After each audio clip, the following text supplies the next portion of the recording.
जितना नुकसान मुगलों ने नहीं किया था,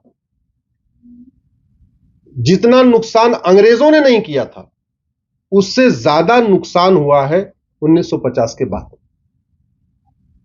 और कानून बना बना के हुआ है, और कोई नहीं कानून के बारे में लोगों को एक्सप्लेन कर सकता जितना आप कर सकते हैं।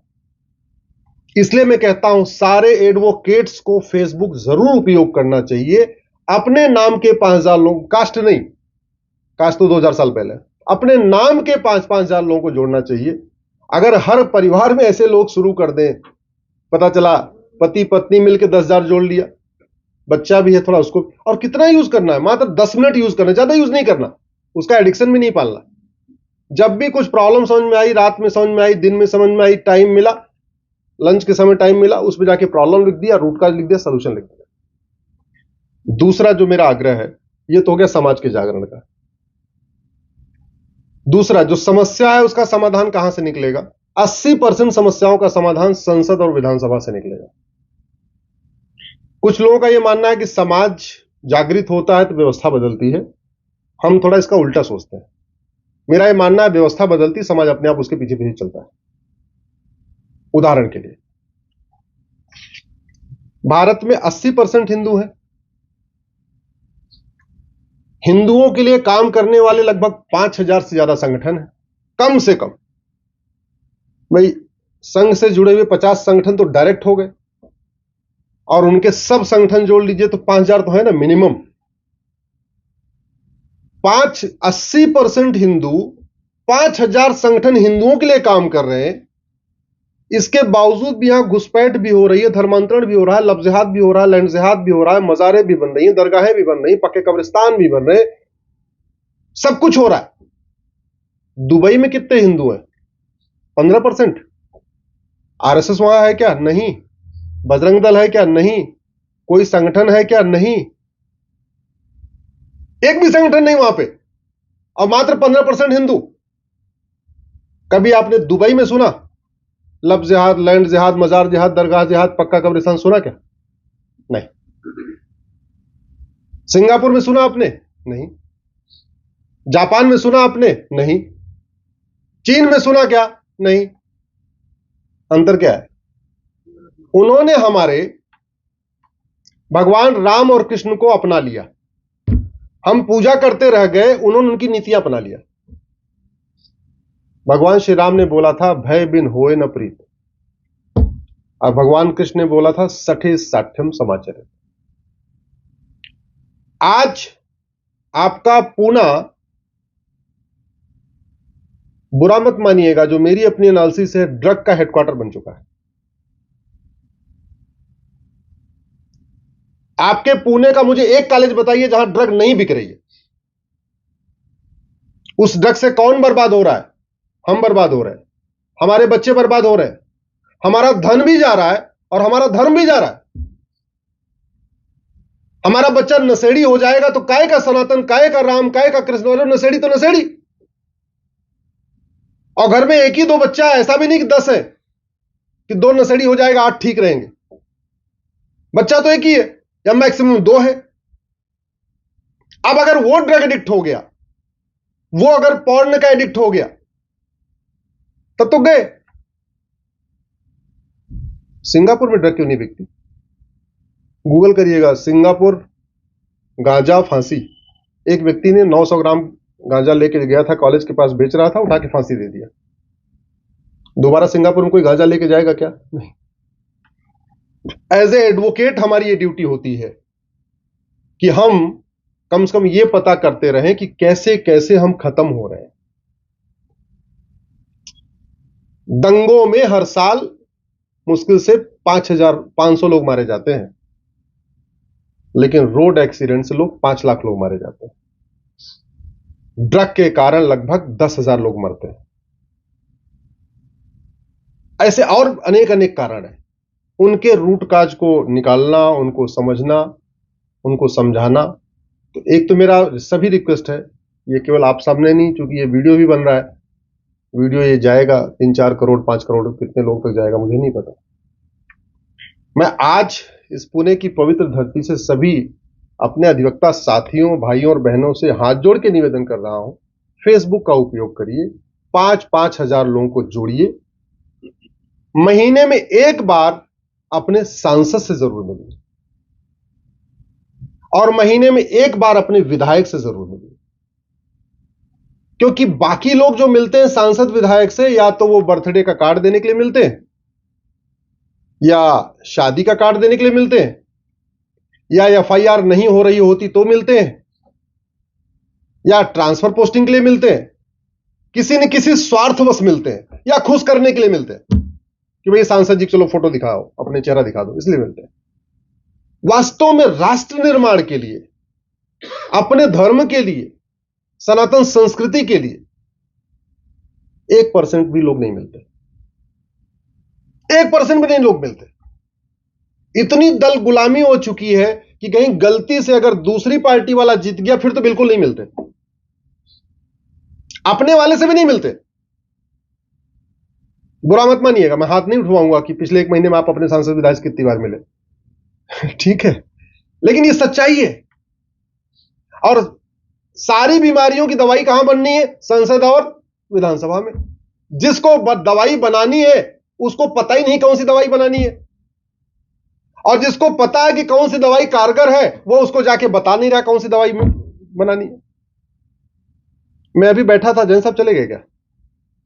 तो जैसे परिचय हुआ कि जैन साहब बड़े पुराने अधिवक्ता हैं, यहाँ के बहुत सीनियर एडवोकेट हैं, तो मैंने जैन साहब से एक सवाल पूछा। सवाल क्या पूछा? मैंने ऐसे जस्ट कहा कि जैन साहब वो आईपीसी और बीएनएस में क्या अंतर है?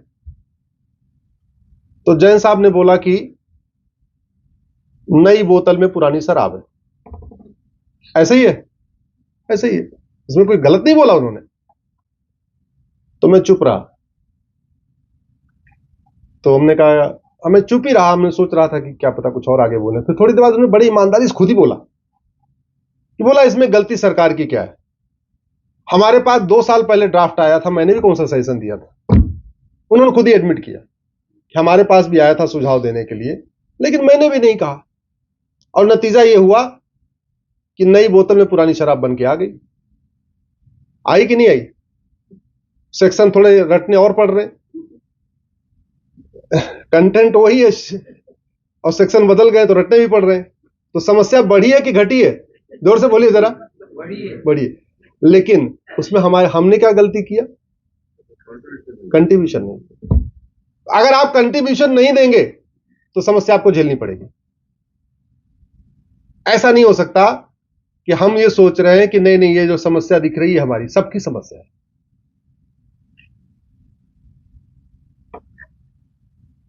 कल अलीगढ़ मुस्लिम यूनिवर्सिटी का जजमेंट आया, देखा होगा ना अखबारों में, हमने उसको चैलेंज किया हुआ था।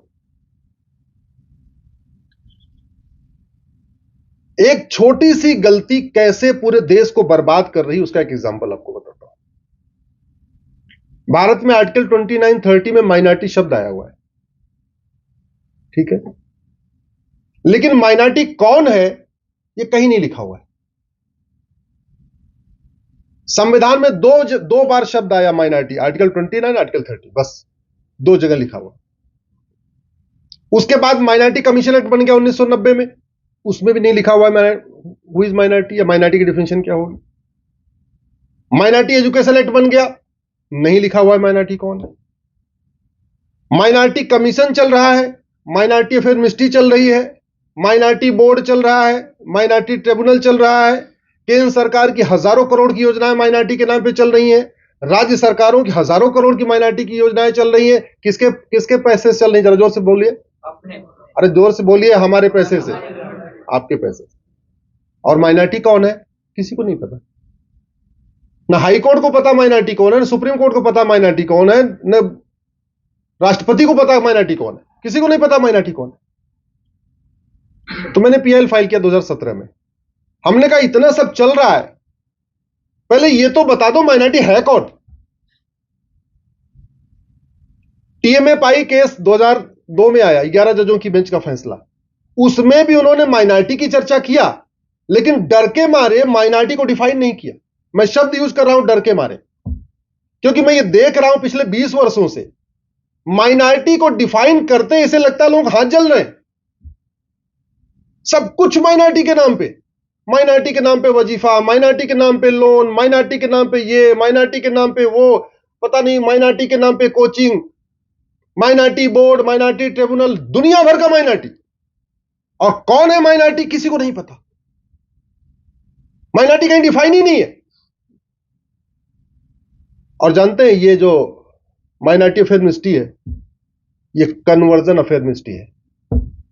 मैं पूरी जिम्मेदारी के साथ कह रहा हूं, ये माइनॉरिटी अफेयर मिनिस्ट्री हिंदुओं का धर्मांतरण कराने का काम कर रही है। और इसको आपसे बढ़िया कोई नहीं समझेगा, इसलिए मैं कह रहा हूं 5-5 हजार फेसबुक फ्रेंड बनाइए, इन चीजों को अपने फेसबुक पे लिखिए। झुग्गी में रहने वाले सारे गरीब होते हैं। अब झुग्गी नंबर 1 में हिंदू है, झुग्गी नंबर 2 में मुस्लिम है, झुग्गी नंबर 3 में क्रिश्चियन है। झुग्गी नंबर 2-3 जो मुस्लिम क्रिश्चियन, उनको हजार रुपए वजीफा मिल रहा है। झुग्गी नंबर 1 में जो हिंदू है उतना ही गरीब वो भी है, वो भी कबाड़ का काम करता है या वो भी कूड़ा उठाता है, उसको वजीफा 1000 रुपए नहीं मिलता। अपने पिता से बच्चा पूछता है, पिताजी वो बगल वाले को तो वजीफा मिलता है, अकबर और एंथोनी को तो वजीफा मिलता है, हमें नहीं मिलता। पिताजी स्कूल जाते हैं, टीचर से बोलते भाई अमर को वजीफा क्यों नहीं दे रहे हो, अकबर एंथोनी को क्यों दे रहे हो? तो टीचर कहता है कि भाई वो तो माइनॉरिटी है, इसलिए उसको वजीफा मिल रहा है। गरीब आदमी के लिए 1000 रुपए बहुत बड़ी चीज होती है, हमारे लिए बहुत छोटी चीज है। वो कहता है हमारे बच्चों को कैसे मिलेगा? तो वो कहता है काम करो, कन्वर्ट हो जाओ। अब उसके सामने दुविधा, 1000 रुपए भी चाहिए, कन्वर्ट भी नहीं होना है। कन्वर्ट हो जाऊंगा तो फिर अमर का नाम अकबर रखना पड़ेगा, अमर का खतना भी कराना पड़ेगा, क्या करे? एक काम करो, अमर का नाम एंथोनी कर देते हैं। नहीं, अमर का नाम अमर ही रखते हैं, केवल रिलीजन वाले कॉलम में क्रिश्चियन लिख देते हैं। स्टेट स्पॉन्सर्ड कन्वर्जन इस तरीके से हो रहा है। अमीर हिंदुओं के जीएसटी से, इनकम टैक्स से, टीडीएस से, वैट से जो टैक्स आ रहा है, उस टैक्स के जरिए माइनॉरिटी अफेयर मिनिस्ट्री चल रही है, उस माइनॉरिटी अफेयर मिनिस्ट्री से वजीफा जा रहा है, और उस वजीफा से गरीब हिंदुओं को अट्रैक्ट करके उनको कन्वर्ट किया जा रहा है। अब यह बात मैं कितने लोगों को बताऊंगा? यह बात तो तभी पूरे देश में फैलेगी जब आप सब लोग अपने अपने फेसबुक पे, अपने अपने ग्रुप में लिखना शुरू करें। और स्पेशली मैं इसलिए आपको कह रहा हूं, इतनी टेक्निकल चीजें आम आदमी नहीं समझ पाएगा।